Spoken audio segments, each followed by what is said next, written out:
తమిళ సినీ పరిశ్రమ కోలీవుడ్ ప్రస్తుతం తీవ్ర సంక్షోభంలో కనిపిస్తుంది. ఈ సంవత్సరం ఆరంభం నుంచే ఏ ఒక్క చిత్రం కూడా బాగా ఆడలేదు. ప్రత్యేకించి పొంగల్ సీజన్ ఈసారి కోలీవుడ్ కి అస్సలు కలిసి రాలేదు. టాలీవుడ్ వరుస హిట్లతో దూసుకెళ్తుండగా కోలీవుడ్ మాత్రం అనేక సమస్యల మధ్య చిక్కుకుపోయింది. రాజకీయ వివాదాలు, సెన్సార్ కట్స్, ఫ్యాన్స్ గొడవలు ఇందుకు ప్రధాన కారణమవుతున్నాయి. దీని గురించి పూర్తి వివరాలు చూద్దాం. 2026 సంవత్సరం ప్రారంభంలోనే కోలీవుడ్ ఇండస్ట్రీ తీవ్ర గందరగోళంలో చిక్కుకుంది.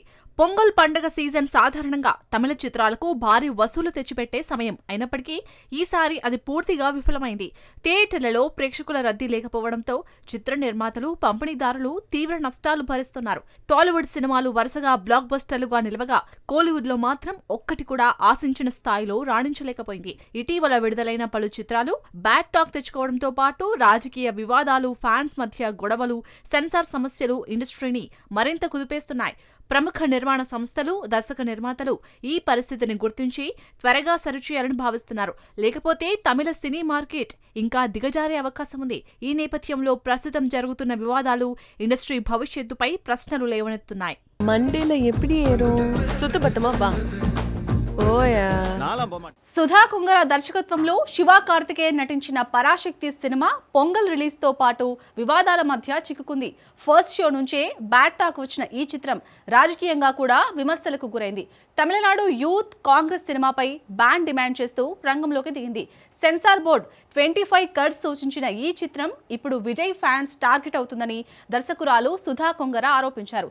దీని గురించి పూర్తి డీటెయిల్స్ చూద్దాం.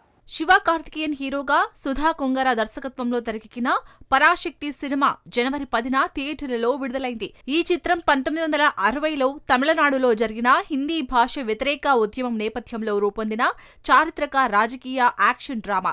శివ కార్తికేయన్, రవి మోహన్, అథర్వ మురళి, శ్రీలీల తదితరులు కీలక పాత్రలో కనిపించారు. ఈ సినిమా 1952లో విడుదలైన శివాజీ గణేశన్ ఐతిహాసిక పరాశక్తికి సంబంధం లేకుండా డిఎంకే భావజాలాన్ని ప్రతిబింబించేలా తీసినట్లు విమర్శలు ఎదుర్కొంది.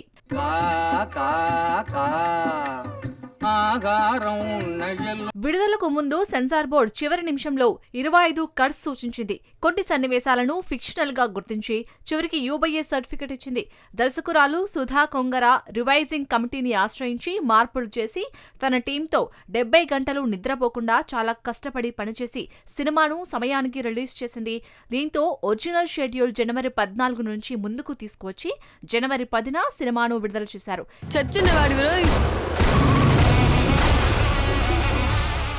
కానీ ఇంత కష్టపడ్డా కూడా ఫలితం దక్కలేదు.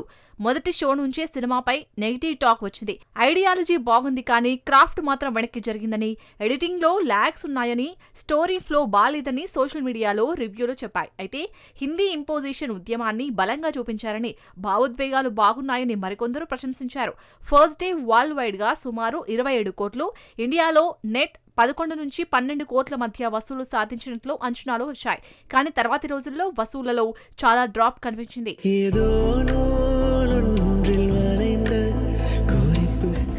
దీనికి తోడు వివాదాలు కూడా చుట్టుముట్టాయి.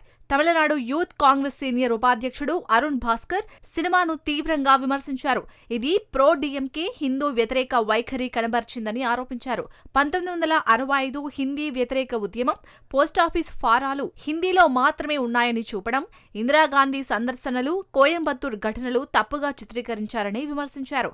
క్లైమాక్స్ లో ఇందిరాగాంధీ, లాల్ బహదూర్ శాస్త్రి, కామరాజ్ వంటి ప్రముఖుల రియల్ ఫోటోలతో కాంగ్రెస్ పై తప్పుడు ఆరోపణలు చేశారని, పోలాచీలో 200 మంది తమిళులు చనిపోయారని చూపడం ఫిక్షనల్ అని ఆగ్రహం వ్యక్తం చేశారు. సినిమాను బ్యాన్ చేయాలని, అభ్యంతర సన్నివేశాలు తొలగించి పబ్లిక్ అపాలజీ ఇవ్వాలని డిమాండ్ చేశారు.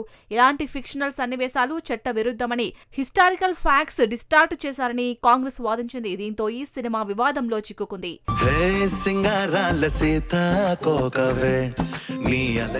ఇక పుండు మీద కారం చల్లినట్టు పరాశక్తి పరిస్థితి కూడా అలా తయారైంది. దర్శకురాలు Sudha Kongara the Hollywood reporter Twitter ఇండియాకు ఇచ్చిన ఇంటర్వ్యూలో తీవ్ర ఆవేదన వ్యక్తం చేశారు. ఫేక్ ఐడీలతో నెగటివ్ ప్రచారం, స్లాండర్, డిఫమేషన్ జరుగుతున్నాయని, దారుణమైన పోస్టులు, రౌడీయిజం, గూండాయిజం లాంటి మాప్ కల్చర్తో పోరాడుతున్నామని అన్నారు. విజయ్ నటించిన జననాయగన్ సినిమాకు సెన్సార్ సర్టిఫికెట్ రాకపోవడం, పరాశక్తిని, ఉదయనిధి, స్టాలిన్కు చెందిన రెడ్ జాయింట్ మూవీస్ పంపిణీ చేయడం వల్ల రాజకీయ కుట్ర జరిగిందని విజయ్ ఫ్యాన్స్ భావిస్తున్నారని, దీంతో టార్గెటెడ్ నెగటివ్ క్యాంపెయిన్ జరుగుతుందని ఆరోపించారు. అపాలజీ సర్టిఫికెట్ తీసుకోండి, అప్పుడే సినిమా రన్ అవుతుంది అనే పోస్టులను ఉదహరించారు. ఇది ఒక నటుడి ఫ్యాన్స్ నుంచి వస్తున్న దాడి అని స్పష్టం చేశారు. ఇలా ఈ సినిమా రాజకీయ భావాజాలాల మధ్య చిక్కుకుంది. ఒకవైపు డీఎంకే అనుకూలంగా హిందీ ఇంపోజిషన్ ని బలంగా చూపిస్తుంది, మరోవైపు కాంగ్రెస్ ని తప్పుగా చిత్రీకరిస్తుందని విమర్శలు వస్తున్నాయి. సెన్సార్ కట్స్, రాజకీయ ఆరోపణలు, Vijay versus Shiva Karthikeyan fans wars మధ్య ఈ సినిమా వివాదాస్పదమైంది. మొత్తానికి ఈ సినిమా తమిళ సినిమా, రాజకీయాల మధ్య ఉన్న బంధాన్ని మరోసారి హైలైట్ చేసింది.